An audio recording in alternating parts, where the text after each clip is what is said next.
Well, it's an honor to be with you this evening. I actually turned my hearing aids down during this song. It was hurting. It really was. It's very, very, very, very loud. I did not have hearing aids last time I was here, and then my wife and I have had this lengthy debate. I kept telling her, you are 3, 4, 1, 2, 3, 4. I said, you're becoming a mumbler. And she said, you're losing your hearing. And I said, nah. And so I went and saw the audiologist, and she won that one, but I still think she's becoming a mumbler. That's just all there is to it. And but I'm glad to have these rather fancy digital devices. If you're in your 50s, let me tell you something. Go ahead and get your old people's insurance now, because once you get into that range, it's going to be too late. My insurance is like, hearing aids, enjoy. We're not touching any of that. And so get it ahead of time, and that'll help you because they ain't cheap. Let me guarantee you that. They cost a little bit of something. But it's good to be back here. We were, Quattro and I were talking, when was I here last? It was either 20 or 21. And the funny thing was, the way we remembered that was we went to a Mexican restaurant somewhere. I don't remember which one it was. And it had the thing on the door. You know, you need to wear a mask while you walk to your table. And then once you got to your table, you could take it off and eat your chips. And it was just so stupid. And so the only mask I had printed on it some message about this is a stupid attack upon my, And so as soon as the waitress saw, she said, oh, take that off, don't worry about it.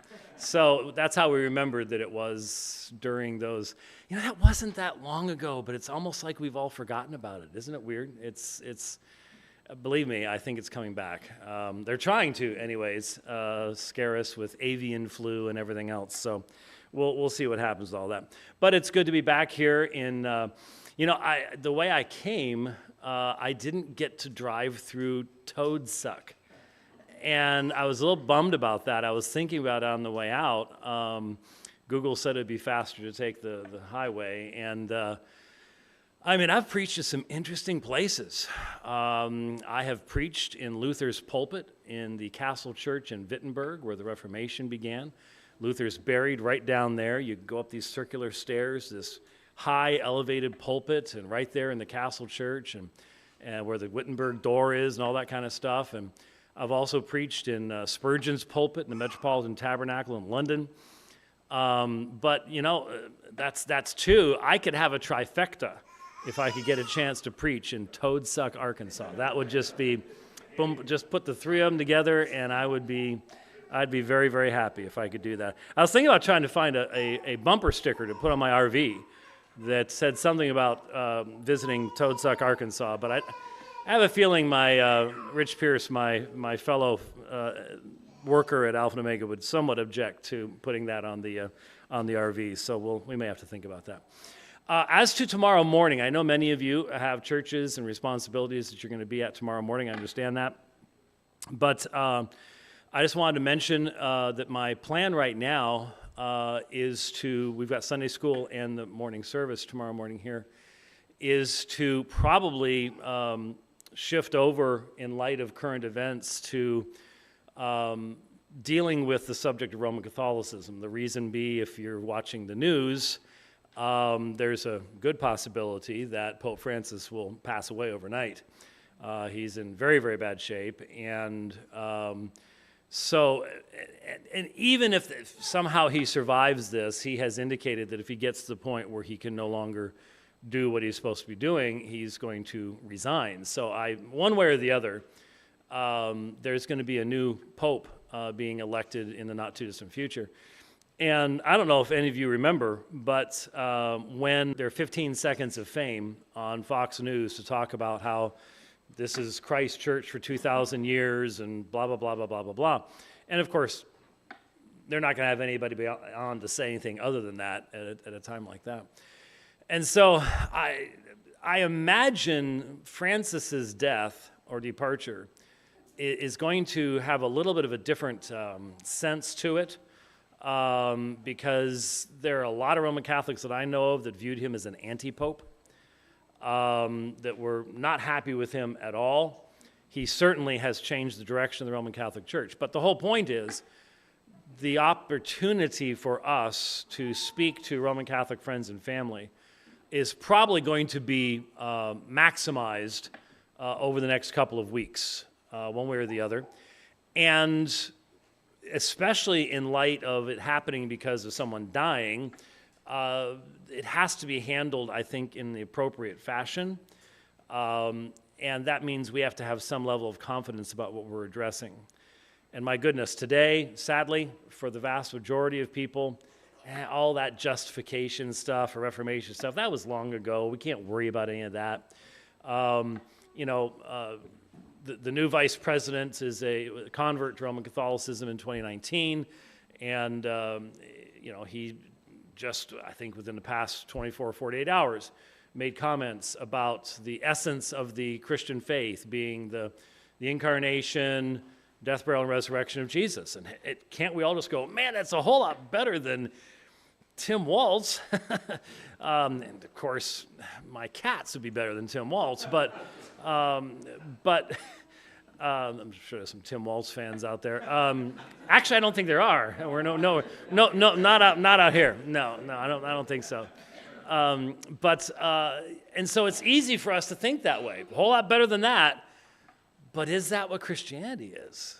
And if we go, hey, we're all on the same page there, it's like, what about Romans and Galatians? We're sort of forgetting that that's there. So we'll talk a little bit about that tomorrow morning if you're going to be with us at that point in time.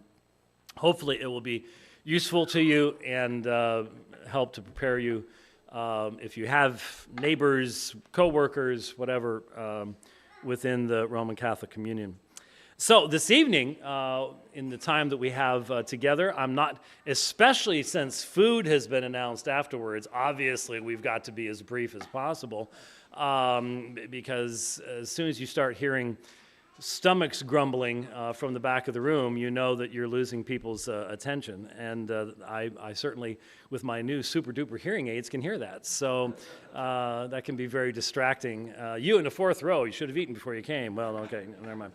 So, but just a couple of weeks ago, a fellow who's gained a little bit of notoriety over the past couple of years by the name of Stephen Wolfe, he made a comment on social media. Actually, it was a fairly lengthy post. It was sort of an article on social media that, in essence, said that using the term worldview is dumb, and it makes us sound dumb, and if we don't want to be dumb, we should stop using the term worldview. Well, I'm old enough to remember when Francis Schaeffer put out The Great Evangelical Disaster and a few films like that. A lot of us probably haven't even seen those now. That was back in the 70s. And we started to hear this term worldview. And now it's, I guess, becoming outdated or something we shouldn't be using or whatever it might be. But certainly if you listen to Albert Mohler at all, the briefing every Monday through Friday, it's an analysis of news and events from a Christian worldview. Maybe he'll have to change his intro and outro or something like that in the coming time. But for quite some time, it was sort of cool to work on building a Christian worldview. And look, there was every reason to do so. There's a lot of good material that was put out. People like Nancy Pearcey and other people did a lot of solid work in that area. And certainly anybody who is familiar with Cornelius Van Til, Greg Bahnsen, the presuppositional apologetic methodology would know that worldview stuff is very, very important. But let's be honest, for a long time, at least up until, for most of us, it was only the past 5 to 10 years, we really started to realize that there was a fundamental conflict between the way that we were being taught to think by Scripture and the way that our society was demanding that we think and demanding that we conformed that way of thought. And I know my grandchildren, I've got 5 grandchildren right now, a 6th, I've got a bun in the oven, and I discovered on the drive out here that it's a boy, and his name's going to be Kuiper. I wonder where that came from. I have no idea. Pray for them, though. My daughter has had 2 miscarriages over the past number of years, so we want to pray for that particular situation. But my grandchildren are being homeschooled, and it's exciting for me to see that. It's exciting for me to see the things that they're reading, the things that they're learning, and they are being taught to construct and to build and to embrace and to understand a Christian worldview. And that's really is getting to the point where I don't care where you are. It used to be that being out here where you are, and you're far away from many things. You might feel like you're a little bit insulated, a little bit safe. But how many cell phones do we have in the room? Anybody have a cell phone in the room? Yeah. See, you can't get away from it anymore. There's no insulation. I remember years ago the Jehovah's Witnesses. I've done a lot of work with Jehovah's Witnesses over the years, and up until cable TV and then the internet and stuff like that, man, they controlled everything that their people had access to as far as information was concerned. So they didn't have to worry too much about their people running into all their old false prophecies and stuff like that. But then once cable TV and the internet started coming in, there was no way that they could control that anymore. And it fundamentally changed how they dealt with their people and how they dealt with that kind of information. Well, we cannot keep the world's worldview from coming into our homes and into our own minds. We are surrounded by it. And so what was back in the 70s and 80s sort of a cool thing to do, let's be part of the cool kids club and talk about Christian worldview and watch Francis Schaeffer movies and stuff like that, is now becoming absolutely necessary. It is becoming something that we must, for ourselves, cultivate a Christian worldview, and for our children and our grandchildren, we have to be able to understand and communicate what a Christian worldview involves and why it's important. Now, I don't want anyone to misunderstand me, however. As I was driving out here, I was thinking about this point. It's one thing to say, well, we need to do this for practical reasons. We need to do this because of what's happening in our society and everything that's going along there. But the reason for us to construct a Christian worldview, the highest reason should be because we want to glorify Jesus Christ.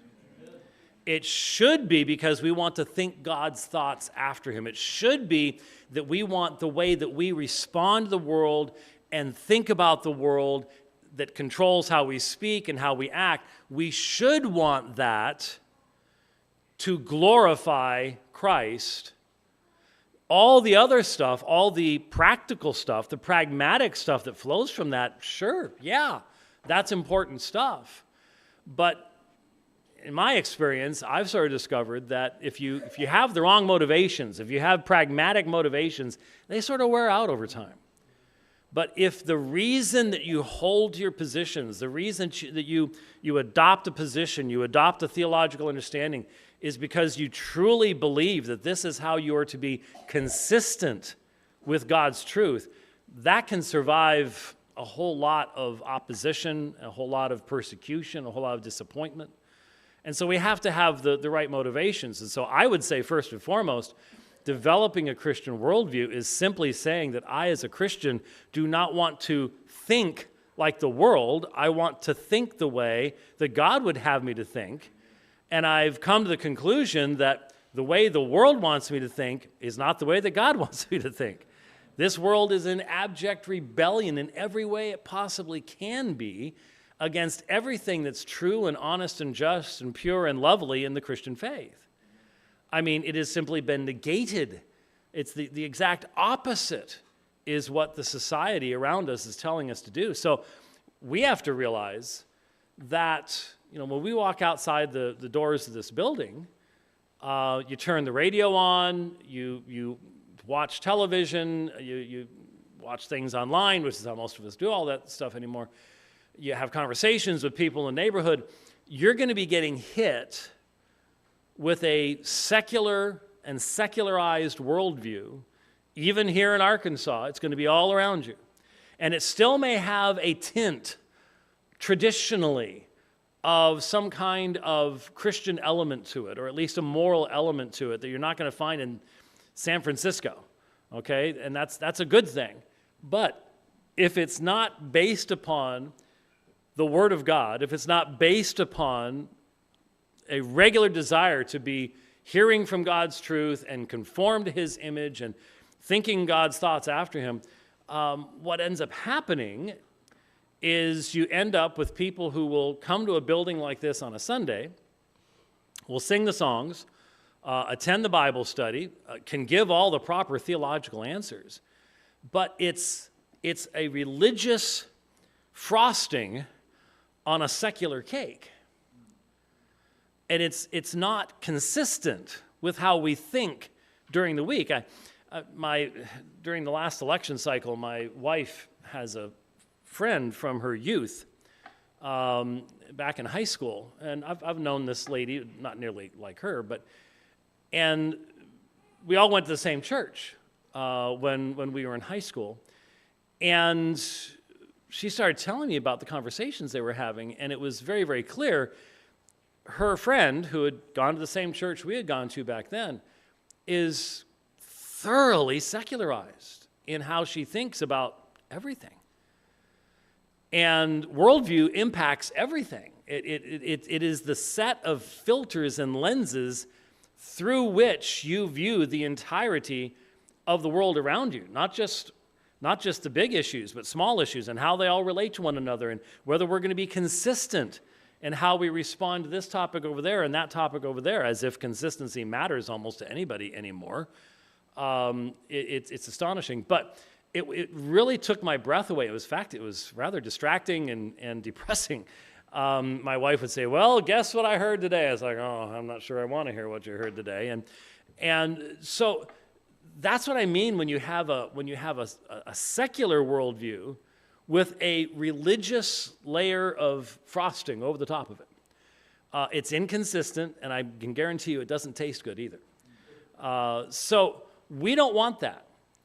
We want Christ to be Lord of all of our lives, and that used to be just, well, I want Christ to be Lord of my life in this area, that area. Now what we need to realize is when we're saying that, what we need to be aiming for is I want Christ to be Lord in how I view everything and everyone. And that means I need to be regularly working on the building of and the maintenance of a Christian worldview. So you go, well, why didn't anybody talk about this in the early church? Well, a couple things. Some people will say, well, we shouldn't use the term worldview because it's a fairly new thing. It only started in the 1800s, and it comes from philosophy and blah, blah, blah, blah. Well, what was happening in those years? What started happening in the 1700s especially? Well, you have a fundamental shift, especially in European thought. And look, we're the children of Europe. And that quote-unquote enlightenment, which you could argue whether that's even an appropriate or proper term, honestly. In many ways, it wasn't an enlightenment. It was an endarkenment in many ways. But up until that point in time, you had a religious society, a sacral society. Now, a lot of that wasn't biblical in the sense of the relationship of church and state. When you were born in Europe, you were baptized as a baby, and that made you a part of the church and a part of the state. And the baptismal rolls of the church were the tax rolls of the state, which is why they didn't like Baptists, by the way. If you don't have your babies baptized, then your babies aren't going to be on the tax rolls of the state. And there's nothing that makes a politician more angry than if someone's not on the tax rolls, because they love them their taxes, even when they have to print money to do stuff with it. But anyway, that's a whole other subject we won't get into right now. So it was when you think about, for example, the medieval period, in many places in Europe during the darkest of the Dark Ages, and it's not that there wasn't still intellectual activity and stuff like that, but when the western half of the Roman Empire collapsed and feudalism set in, where you would have maybe a little petty lord and knights and a little castle over there and a little plot of land, and you've got the serfs working the land, and they're barely have enough to eat. There's no possibility of their moving up in the society or anything like that at all. The average person during that time would never move more than 7 miles any direction from where they were born. Can you imagine if that was your life? You never went more than 7 miles any direction from where you were born.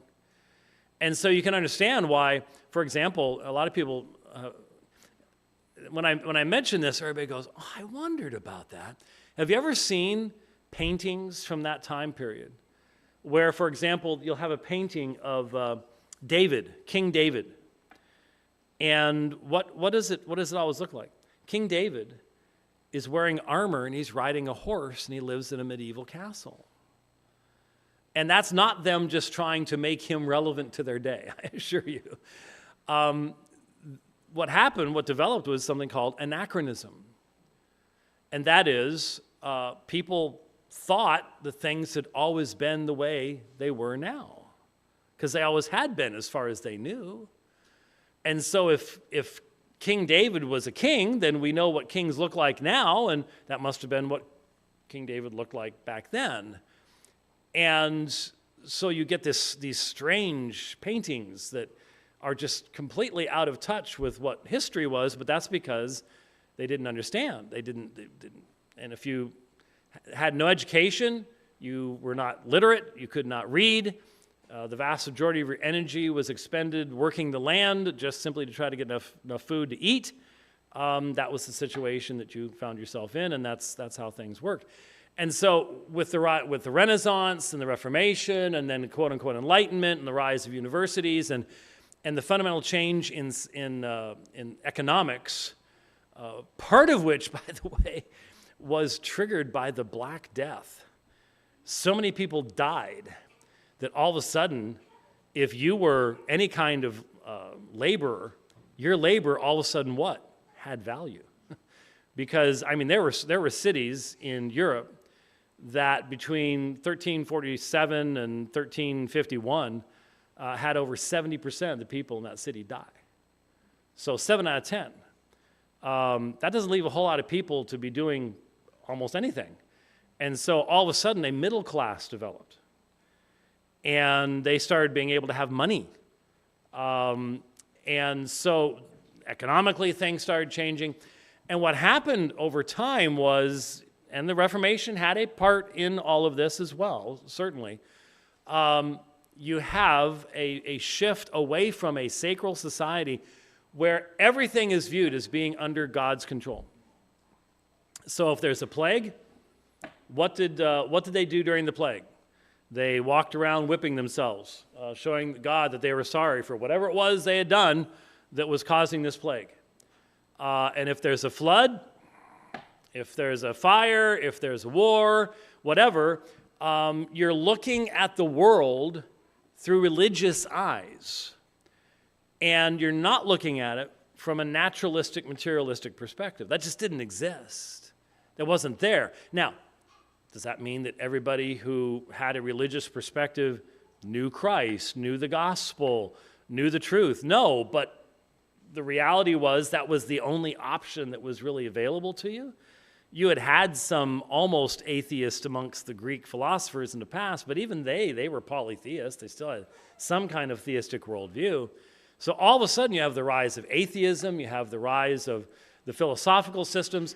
And so the reason that Christians have had to make an adjustment and begin to speak of such things as a worldview is because there has been major development that has taken place over the past number of centuries. And now, with the ability to communicate, certainly the printing press was a massive invention that had massive impact. The Reformation would have struggled to do what it did if Luther hadn't been cranking out his pamphlets and if the printing press didn't exist and things like that. But then, once you have, I think one of the, and a lot of people don't, I think, recognize this. I think one of the most culturally destructive and culturally changing things in the history of mankind was only invented a little over a century ago, and that was called the airplane. And in fact, as we talk about nations and borders and cultures, and now there's all this discussion amongst Christians of blood and soil and what is a nation and all this kind of stuff, we need to recognize that that all changed once you could get on one of these contraptions and end up in another country in a matter of hours. And I did that for a long time. I lived in airports. 2019, I flew 165,000 miles. You say, but you don't fly anymore, right? I do not. And you go, why not? Are you afraid to? Well, these days,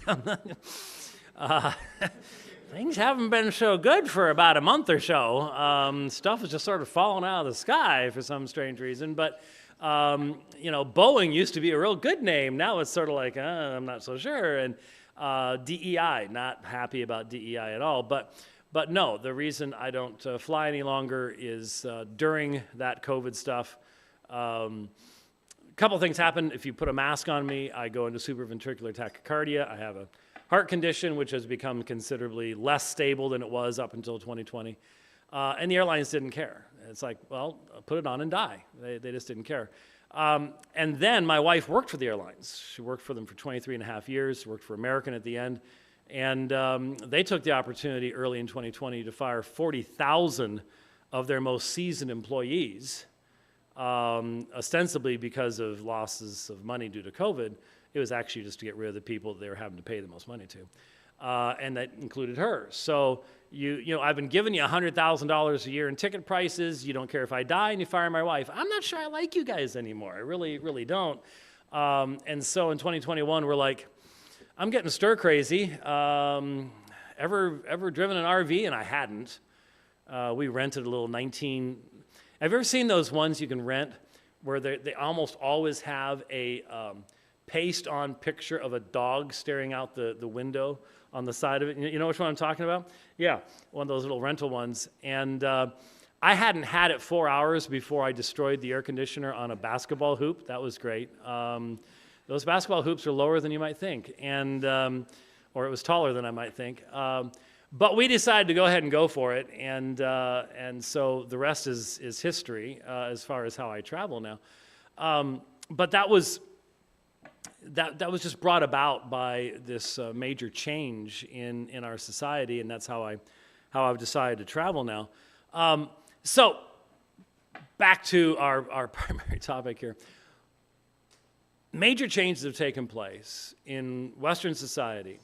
Those aircraft have allowed people to migrate and move from one place to another, and that means we're facing, there used to be consistency amongst a nation as to religious perspectives. Oh, there might be different religions, but they were normally like different denominations of one religion.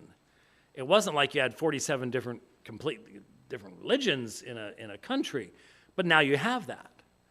And the internet exposes you to everything. The new FBI director was sworn in yesterday with his hand on the Bhagavad Gita rather than the Bible. Now, there are cultural ramifications. I mean, Why does anyone put their hand on a Bible? It used to have a particular meaning, but obviously it doesn't have that same meaning anymore. And does anyone even know what its meaning is supposed to be anymore is the question. And all of this stuff means that the vast differences that have always been there, and then with the rise of secularism have been exacerbated by that. These differences are there, but now that everyone can simply travel around the world and you pick up your phone, you turn on your computer, and you can see things happening around the world basically instantaneously, live. I remember I had just gotten on Twitter in 2010 when that huge Japanese tsunami took place. And that's where I heard about it first, was watching it first on Twitter, even before it came on the news on TV. And so we are faced with just mentioned the tsunami, we are faced with a tsunami of competing worldviews and claims that we did not have to face before. My parents could not have really imagined the overwhelming flood of data and information that comes at us each day. My dad died in 22, my mom in 2010. 2022, my mom in 2010. And so even my dad did not experience Grok or Chat GPT or any of this kind of stuff. Even that is relatively new. And yet I'm seeing people, my goodness, someone I've debated a couple of times and will never debate again, had said on social media, I think yesterday, that he asked Grok which perspective, provisionism or Calvinism, was more consistent with the Bible, and Grok said provisionism. Yay, we're right. And I'm just like, oh my goodness, is this really where we're going? You're asking an AI to make theological judgments, and don't get me wrong, I've found Grok Google is irrelevant now as far as web searches are concerned. Grok will give you a whole lot more and a whole lot more in depth and a whole lot faster than you sitting there typing stuff in and changing words in Google. And so I'm not saying, and I did resist them at first. I really did. So I'm not saying that there's not usefulness in accessing that kind of information, but I'm not asking the thing to make theological decisions. It's one thing to give us the resources we can go and study and things like that. It's another thing to go, yeah, so which one's right? That's a little scary to me. I can see coming AI churches. I can see that happening. And don't worry, I don't think you're in any danger quite yet, but I'm not sure that would go over real well in rural Arkansas. But I can see that coming. I really, really could see how people would buy into that kind of, these types of issues can be determined simply by a huge database, rather than recognizing, hopefully, that there is a vital spiritual element in all these things. And so this is why we have to talk about worldview now. We live in a secular world, and secularism, at its heart, is the denial of everything that is important and central and good in the Christian faith. It really is. Everything that Jesus said was true, secularism says is false. I mean, think about the secular worldview. From a secular perspective, you are a random accident. You're a random accident. There is no day of judgment. When you die, you turn to dust, and that's it. There will be no judgment after that. You have no spiritual aspect to you. And what history says about you is irrelevant because you're not going to be around to care. And so morality and ethics is whatever the society says it is. And if the society wants to change morality and ethics, then they can change morality and ethics. And we were seeing that happening, and still in many ways seeing that happening in our society right now. I mean, when I got married almost 43 years ago, if someone had suggested that two men could get married and that would be a real marriage, there wasn't almost anyone at that time in our nation that would have gone, yeah, that's a good idea. Or at the same time, that a boy should be allowed to compete against the girls in the track meet because he decides to change his name from Carl to Cindy or something like that. We all would have looked at that and gone, what on earth are you people talking about? That's insanity. Well, guess what? It's still insanity. And yet, you look at the polls, and all of a sudden, in some places, there's a large majority of people go, yeah, that's good. That's good stuff. And I'm a little concerned, to be honest with you, in light of the results of the election. There's a lot of reason to sit around going, oh, that's great. Wow, that's super there. That's super there. I can't help but chuckle along with everybody else about what happened yesterday. I think it was yesterday when President Trump is, again, he's talking to the press. He has now, I think, officially spent more time talking to the press in 1 month than 10 Joe Bidens.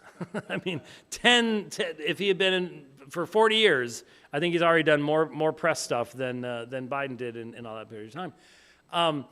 But he was talking about the ban on transgender athletes and the NCAA, and then he stops and he goes, and I think Maine's going to resist that. Is the governor of Maine here? Now, I don't know about you. If I'm the governor of Maine at that point in time, I'm going to be under my chair. You know, nope, I'm not here. No, I'm not. No, me. No, I just look like her. No. You know. Well, she was there. And so she's over here, and he's like, so you're not going to do that. And you hear something, and he loves interrupting people. And he's like, well, it's federal law. You're going to lose all your federal funding. See you in court? Oh, well, we'll win that one easy, honey. And then he goes, and then you better be thinking about what you're going to do after you are run out of office. And I'll be honest with you, I've seen a lot of presidents. Ronald Reagan was a lot of fun. He really, really was. I mean, after the assassination attempt where he was shot, almost died, he had the greatest sense of humor. Did you ever see the clips where it happened twice. He was in a place where like a balloon popped or a light bulb exploded, and there was this bang. And he just stops and grins and goes, missed me, and then goes on. I mean, this is a guy who got shot, and not just in the ear. He got shot in the chest, man. I mean, the doctor was doing this in his lungs, trying to find this bullet to save his life. And he's just like, missed me. So, but I don't think even Reagan would have been, this guy just knows, I've got 4 years, then I'm out of here, so I'm going to do whatever I'm jolly well pleased. So a lot of that's like, yeah, that's great, that's wonderful, that's fine, that's fantastic. Personally, just in passing, I don't think this is how it's supposed to be done. The founders didn't want us electing a king every 4 years. We're supposed to be electing legislators who actually do what's best for the country. What a thought that is. And so I'm a little concerned about what's going to happen when things change in the future, and it's all of a sudden it just becomes this wild pendulum swing back and forth. You can't have a consistent country with consistent governance if that's what ends up happening. We clearly have more than one country in the same borders right now. We really do. It's a frightening thing to consider. But at the same time, even the stuff that's happening, it's not necessarily coming from a Christian worldview. And so its application and why it's being done, these should be things that concern us and that we should be thinking about. Before we're back to where we were before, where we're being censored and silenced and everything else in the process. So how do we construct a Christian worldview in light of the fact that we are facing secularism, which denies presuppositionally and foundationally the key assertions of the Christian faith, which are what? God exists, God created us, man's made in the image of God. God is demonstrating his purpose and his glory in redeeming a special people through Jesus Christ unto himself. He's establishing Christ's kingdom in this world. And that is what we are called to proclaim to all people. We're told to command men everywhere to repent and to believe in Jesus Christ and bow the knee. I think it says Christ is king above my head here. And we don't mean that. You know, when I was young, we were in an independent fundamentalist Baptist context. I didn't see that very often, but if I had, I would have interpreted that in a very narrow sense. I would have interpreted that only spiritually and only in a very personal, Christ is king for me. And maybe Christ should be king in my family, but the first and foremost thing was Christ is king for me. There's that, that personal relationship type thing. The idea that Christ is king in the sense of kiss the Son lest he be angry and you perish in the way, and those words were addressed to the judges of the earth, never even crossed my mind. I never heard it preached. Not once. I never heard anybody say anything like that. And so the idea of the kingship of Christ and the lordship of Christ and Christ's law, since he has risen from the dead, being the very guidance for the whole world. If you want to have God's blessings, guess what? We know how to get them because we know who sits at the right hand of the Father. That just never even crossed anybody's mind. Nobody even talked about it back then. But now, with secularism coming, nature abhors a vacuum, and so secularism has rushed into that vacuum, and secularism will tell you, you need to bow the knee to Darwin. You need to bow the knee to homosexuality and to gay marriage and to the, of course, the culture of death in all of its manifestations. Not only murder of children in the womb, but euthanasia and everything that comes along with it. And that worldview is very demanding. The culture of death is very demanding and will not allow anyone to just simply go along to get along. No, you've got to submit to that worldview. So it is a battle. It is a war. And we need to be very clear in telling our nation and telling the people around us, you've got a choice to make. We can't put these things together and pretend that we're going to be able to continue, what does the Bible say? Can two walk along the same path unless they be agreed together? When I see what's happening in our society, I'm like, wow. It's like I'm a foreigner. And there are certain places I don't travel because I am a foreigner there. And I don't even trust the governmental structures in many places in those particularly blue states to even uphold the law. Because why should a secularist uphold any law at all? We have a reason to uphold law because we know the origin of law. And we have a consistent foundation for being able to say law is good because God has revealed his law, and man's law is to represent the fact that we are created in the image of God, therefore there needs to be respect for human life and all these other things that flow from that. But in a secular world, there's no law. There can't be. This is a random universe. It just happens to be the way that it is. And if the sweet meteor of death that I heard about in 2020 comes along and wipes out all life on this planet, from the secular perspective, the universe will not care. And it's easy to understand why. I mean, if you have a secular mindset, if you consider the vastness of this universe, how a few billion teeny tiny little creatures on one insignificant rock circling an insignificant star in just one of 100 billion galaxies. How can you think any of that's relevant at all?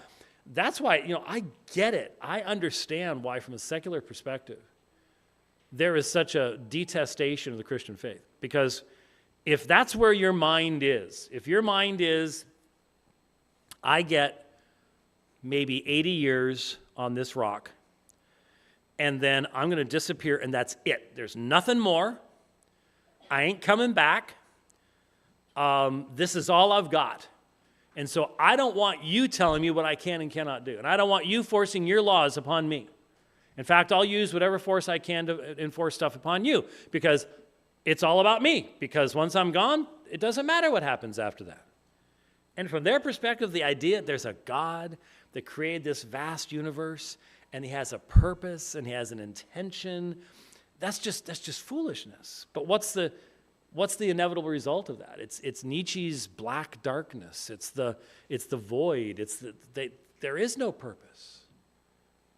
And that means you can look at a beautiful sunset, and you have to sit there and telling yourself, that's just simply the refraction of light.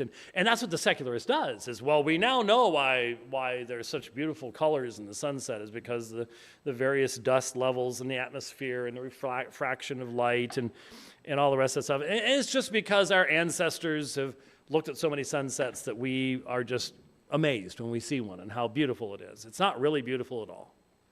It's sad. I remember I debated a brilliant atheist, very arrogant atheist, but a brilliant atheist, a quote-unquote former Christian.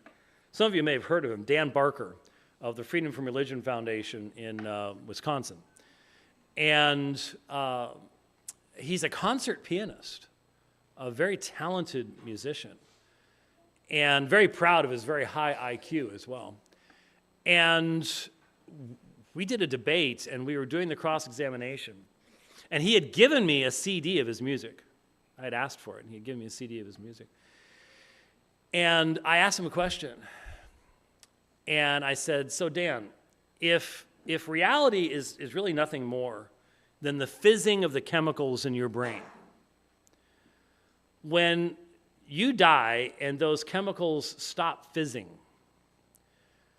will your music still be beautiful?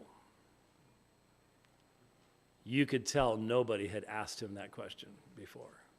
He had never even thought about it. I mean, this is a guy, I first encountered him when I was in my early 20s on the Tom Shock Jock. I think he's over in LA now, if he's still around, I don't even know. But he was a shock jock in Phoenix that time.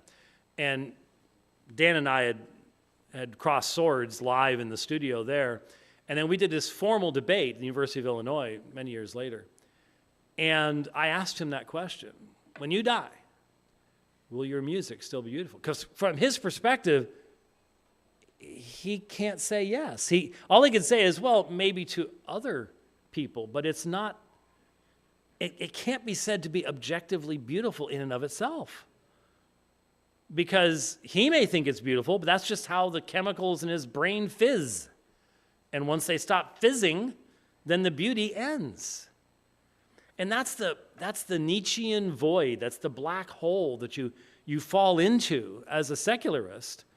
I think most secularists become religiously committed to the culture of death and all this other political stuff to keep them from thinking about what they know in their heart is the absolute emptiness of their existence and their future.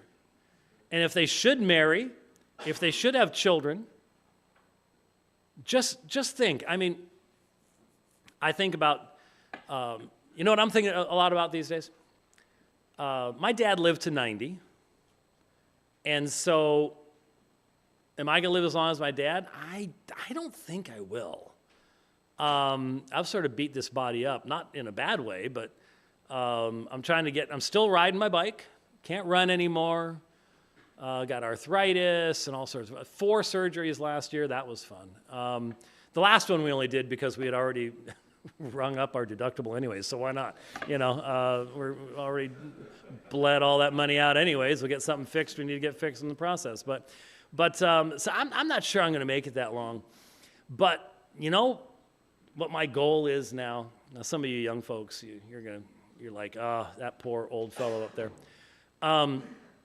My goal now, is my oldest granddaughter is 15.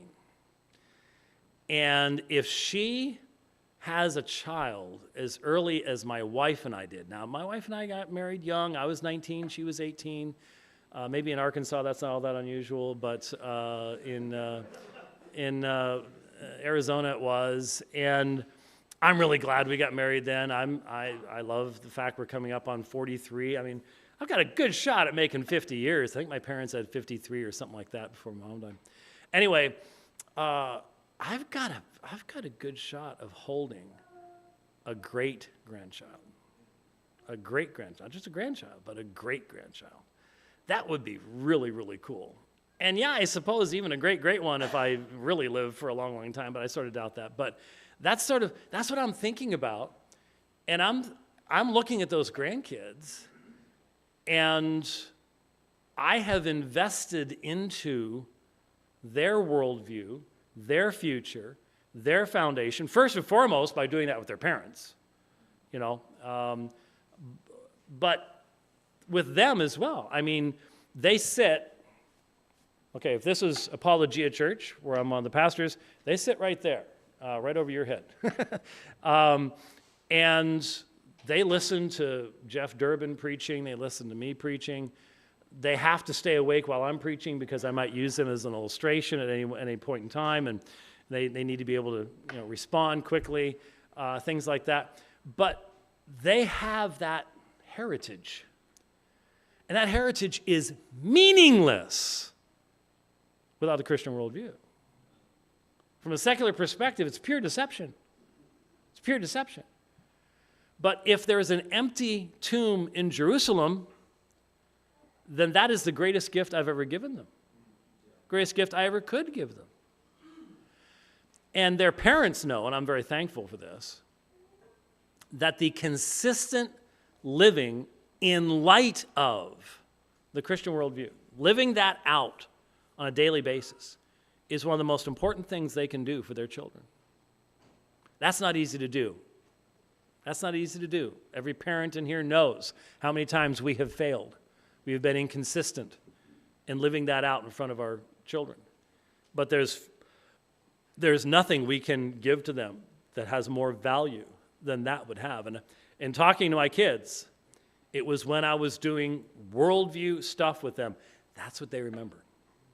That's what they remember. I bought those little whiteboards, they had just come out.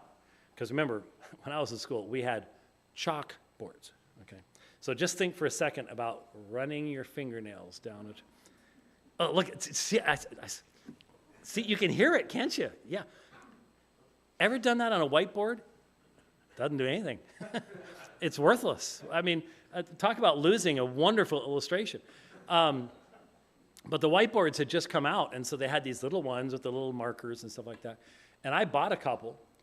And Phoenix is a big place. The Valley of the Sun. In Phoenix, you can start in the Northwest Valley on a super highway at 65 miles per hour. And an hour and a half later, you will still be in the valley. You'll be in the southeast part of the valley, but you'll still be in the valley an hour and a half later. It's just that big. So you do a lot of driving. And so I'd give the kids these whiteboards, and they sit in the back seat. And they're not supposed to be drawing airplanes or making fun of dad or something like that. We're doing Christian worldview stuff. We're doing foundational stuff. We're doing stuff about God's creation and learning to think the way that God would have us to think, to recognize what the foundational assumptions of our worldview are. And one of the reasons I did that is I had to fight that issue myself. One of the clearest memories of my youth. I was publicly educated. There wasn't homeschooling amongst independent fundamentalist Baptists in the 60s and 70s. It wasn't even thought of. There were some Christian schools, but my parents couldn't afford any of that. And so I fought the battle in regards to believing that God created the world. When I went to Grand Canyon College, which is a Christian university, I was the only creationist in the biology department. I was double major, Bible and biology, which is the weirdest double major you've ever heard of. But I had to continue fight. I fought that battle all the way through my educational experience. And so the fundamental starting place, if you start with Darwin, you're never going to end up at Jesus, okay? And yet the vast majority of Christians today are like, well, I don't know. I mean, it really seems like, everybody, there seems to be all this evidence. And it's like, how do you evaluate that evidence? What is your starting point? We don't think about that. And if that's something that is of particular interest to you, I have a dear friend that I can't recommend too highly to you. Jason Lyle, Dr. Jason Lyle of the Biblical Science Institute. Without question, I'm saying this absolutely seriously, without question, the most intelligent, smartest man I've ever met. Man's IQ is off the charts. And the amazing thing is, one of the humblest guys you'll ever meet, too. Normally, when the IQ is real high, the humility index is real low. But not Jason. He is a polymath, but one of the nicest guys. He has taken me out. He is an astrophysicist. And he has taken me out stargazing and has shown me things that are just absolutely glorious in God's creation out there. But if you really want solid information from a Christian perspective, he's reformed, the whole presuppositional, the whole nine yards. Jason Lyle, Biblical Science Institute, and in fact, if you want something really, really, really entertaining to watch, he has a video on fractals. How many of you know what fractals are? Now, I saw a few like this. It's like, I love those. Sort of, maybe, I've been doing fractal art since the 90s. The Mandelbrot fractal set is a fascinating. We did not discover it until we had computers to discover it. But it's built into the number system. It's built into the creation itself. And he has a super cool book on that out. He has a super cool presentation he does. If you want to see him demonstrate that, it's fascinating. Believe me, there's not much else on television worth watching that will, anything else that could bless you more than watching Jason's presentation on fractals. Maybe I mentioned him because I just locked in a conference in Nashville, actually Franklin, Tennessee. The weekend before G3, I'm going to be doing a conference there with Jason and Eli Ayala. That's another name you might want to write down, Eli Ayala. I'm doing everything I can right now to encourage the next generation coming up. Because we're getting older. I think most of you know that John MacArthur is not long for this world. And R.C. Sproul and James Boyce, and we think of all these people from the preceding generation. And so I'm thinking about, who's coming up. And I'm trying to do everything I can to encourage those folks. Eli Ayala, really, really great guy. How many of you saw the Wes Huff thing on Rogan? Look at that. Look at that. Wes and I are now chatting. We had not communicated before that took place. But he had worked with the Ezra Institute, which I'm a fellow in, up in Canada. And we're very similar. Well, okay, he's a buff, good-looking, young weightlifter. I was once a weightlifter, too. Never really good-looking. But one of the only apologists I know of that can explain CBGM to you, coherence-based genealogical methodology. We're both into textual criticism and all that kind of fun stuff. And so I contacted him after the Rogan thing, and he's like, "Oh, Dr. White, I'm so great to get in contact with you." He said, "When I was in my undergraduate stuff, your debates were on constantly. It's just all I listened to."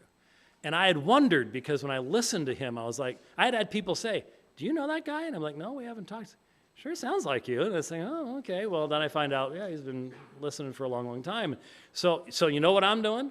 When we contact each other, I'm just trying to be an encouragement. I want, and basically, he's working on his dissertation, and his wife's pregnant, and he's got 3 kids, and he's in eldership in the church. And I'm like, I know all sorts of awesome opportunities are coming your way. You know what I'm talking to him about? staying grounded, staying solid, and finishing well. Because as we have discovered over the past number of months, not everyone finishes well. And that's a sad reality. It really, really is. But anyways, the point is, these young guys are coming up. They have to think in a worldview perspective. They have to understand the role of certain guiding presuppositions in their thought process, and to recognize that these secular presuppositions are self-defeating, they are incoherent, they cannot present a meaningful understanding of the world around us. And we have to be able, there are great books, but grandparents, you may be one of the best ways of communicating that to your grandchildren when you have that opportunity. Parents, greatest gift you can give your kids. Young people, whatever you do, realize that going to church on Sunday isn't just some extracurricular activity you do that your parents want you to do. What we're talking about will impact your entire life. It will impact how you respond to whatever happens in this world, whether it be great blessing or great tragedy. It will all depend on your worldview, where you are coming from. And so, when we think about this as believers, we need to do it individually if we're going to honor Christ. We need to do it as families, raise up the children in the nurture and admonition of the Lord, give them a foundation to stand upon, because we may have, for a little while here, a brief respite where we can proclaim these things openly without quite as much censorship. I don't know how long it's going to last, because I don't believe that you can change a society from the top down. If executive orders can stop the insanity of transgenderism, then executive orders can restart the insanity of transgenderism.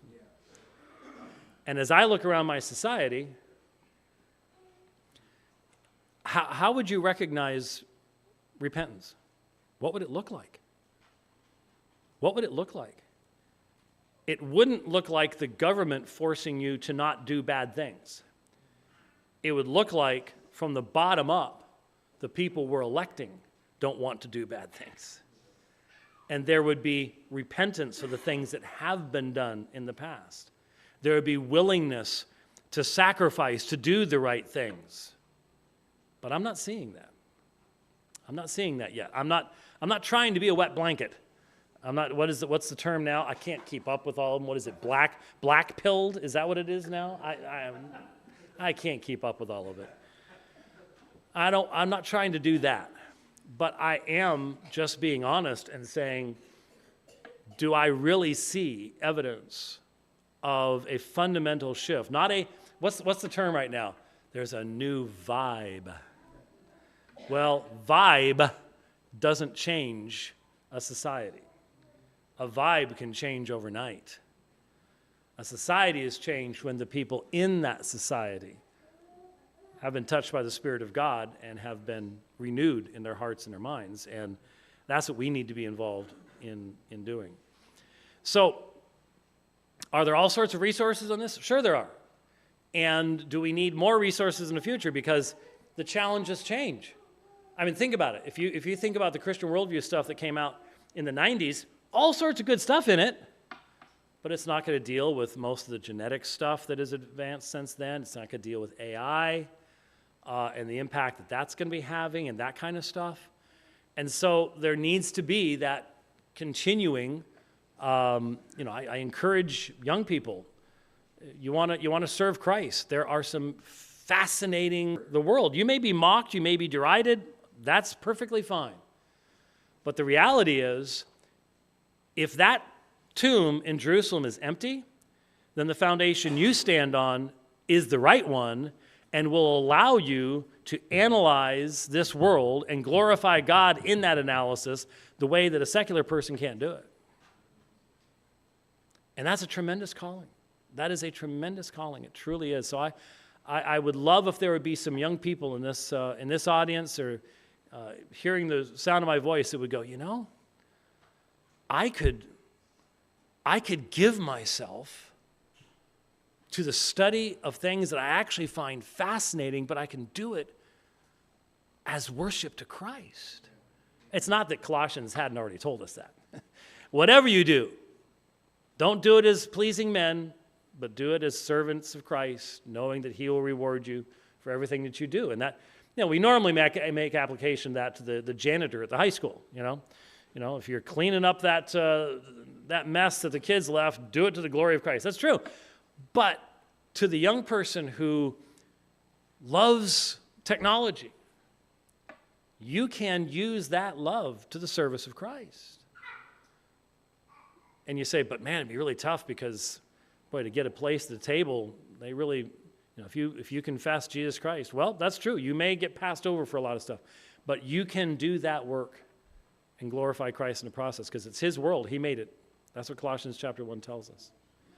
And so for all of us, our prayer needs to be, Lord, help us to think and to act and to speak in a way that is honoring and glorifying to you, in the sense that we live in a world where every single day the world is doing everything it can to chip away at our Christian worldview. And what's the old biblical phrase?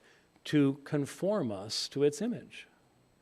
And so we need to be conformed regularly.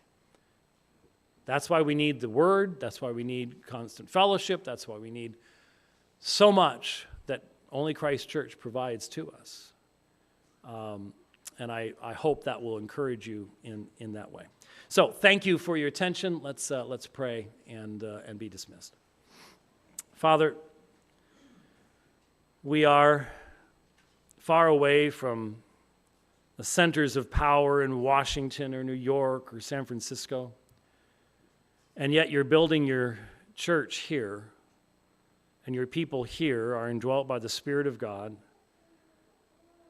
And as such, we would pray that we, as your people in this room, would seek to honor and glorify you in how we think, how we speak, in how we treat one another, how we raise our children and our grandchildren, that you would make us bold as proclaimers of your truth. And in this day where there is so much falsehood, that you would give us insight, that you would cause us to be wise in our tongues and how we speak, so we might be sharp instruments in your hand to bring your truth to those who have been given nothing but the emptiness of the culture of death. Father, use us, encourage us. May we not forget what we've thought about this evening. Be with us on the Lord's day to come. Be honored and glorified in all that takes place. We pray all this in Christ's name. Amen.